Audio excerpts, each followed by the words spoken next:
TV నేను Sonia detail చూస్తే రాష్ట్ర వ్యాప్తంగా గ్రూప్ 3 పరీక్షలు ఇవాళ ప్రారంభం కానున్నాయి. ఇందుకు సంబంధించిన ఏర్పాట్లన్నీ పూర్తి చేసినట్లు తెలంగాణ రాష్ట్ర పబ్లిక్ సర్వీస్ కమిషన్ తెలిపింది. రాష్ట్ర వ్యాప్తంగా అన్ని జిల్లాల్లో 1401 పరీక్ష కేంద్రాలు ఏర్పాటు చేశారు.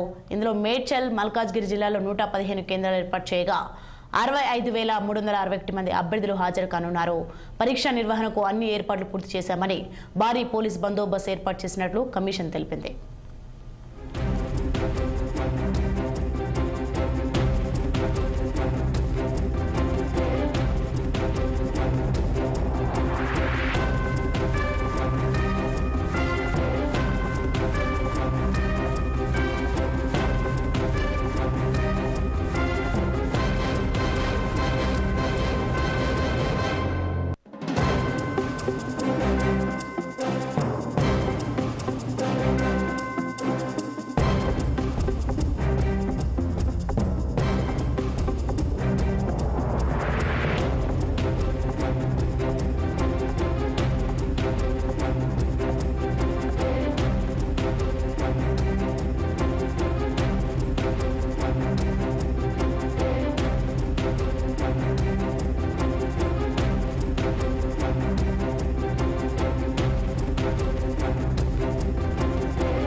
రాష్ట్ర వ్యాప్తంగా గ్రూప్ 3 పరీక్షలు ఇవాళ ప్రారంభం కానున్నాయి. ఇందుకు సంబంధించిన ఏర్పాట్లన్నీ పూర్తి చేసినట్లు తెలంగాణ రాష్ట్ర పబ్లిక్ సర్వీస్ కమిషన్ తెలిపినది.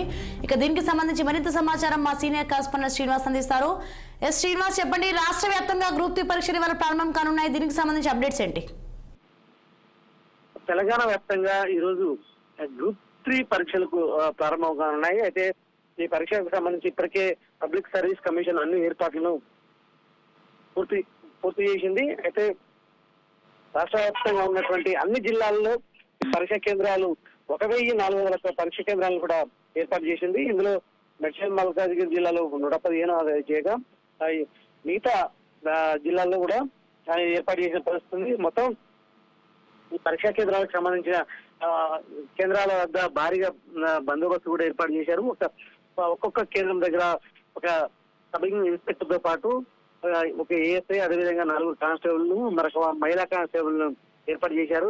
అయితే ఒక్క నిమిషం ఆలస్యమైనా కూడా పరీక్షా కేంద్రంలోకి అనుమతించారు. ఈ నేపథ్యంలో కూడా ఖచ్చితంగా టైంకి రావాలని కూడా పబ్లిక్ సర్వీస్ కమిషన్ అభ్యర్థులకు సూచించింది. ఇంకోవైపు ఏదైతే దీనికి సంబంధించి అంటే ఎలాంటి ఇబ్బందులు జరగకుండా పరీక్షా కేంద్రాల వద్ద సీసీ కెమెరాలు కూడా ఏర్పాటు చేసిన పరిస్థితుంది. దీంతో పాటు ఈ కేంద్రాలకి అంటే కొన్ని ఇటు ఏదైతే జార్జెస్, ఎలాంటి ఎలక్ట్రానిక్ జార్జెస్ కావచ్చు, వాచ్లు, అదేవిధంగా ఇతర వస్తువులను తీసుకెళ్లొద్దని కూడా చెప్పిన పరిస్థితి అయితే ఉంది. మొత్తానికి ఈ పరీక్ష నిర్వహణకు సంబంధించి అయితే పబ్లిక్ సర్వీస్ కమిషన్ అన్ని ఏర్పాట్లను అయితే పూర్తి చేసిందని చెప్పొచ్చు. అయితే ఈ అంటే ఏర్పడ్డాక గ్రూప్ 3 పరీక్ష నిర్వహించడం అనేది ఇది మొదటిసారి. ఇప్పటికే గ్రూప్ 1 కావచ్చు, అదేవిధంగా డిఎస్సి ఇతర పరీక్షలు విజయవంతంగా నిర్వహించడంతో పాటు పోస్టింగ్ కూడా ఇచ్చిన నేపథ్యంలో కూడా గ్రూప్ 3 పరీక్షని కూడా పకడ్బందీగా ఏర్పాటు చేసి ఎలాంటి అవకతవకలు జరగకుండా నిర్వహించేందుకు కూడా పబ్లిక్ సర్వీస్ కమిషన్ మాత్రం ప్రతిష్టాత్మకంగా ఈ గ్రూప్ 3 పరీక్షను తీసుకుంది అని చెప్పొచ్చు. ఈ క్రమంలో ఈ రోజు రాష్ట్ర వ్యాప్తంగా ఈ ఏదైతే గ్రూప్ 3 పరీక్షలు నిర్వహిస్తుంది. శ్రీనివాస్, గ్రూప్ 3 పరీక్షలకు సంబంధించి సూచనలు ఎలా ఉన్నాయి, ఏమైనా సమాచారం ఉందా? అంటే ఏదైతే గ్రూప్ 3 పరీక్షకు అంటే లోపలికి ఎలాంటి వస్తువుల్ని అనుమతించరు. ఎందుకంటే మీరు ఏది గ్రూప్ 1 మాదిరిగానే కావచ్చు, అదేవిధంగా ఇతర పరీక్షల నిర్వహణకు సంబంధించిన కండిషన్స్ ఏ విధంగా ఉన్నాయో అదేవిధంగా గ్రూప్ 3 పరీక్ష కూడా కండిషన్స్ అయితే ఉన్నాయి.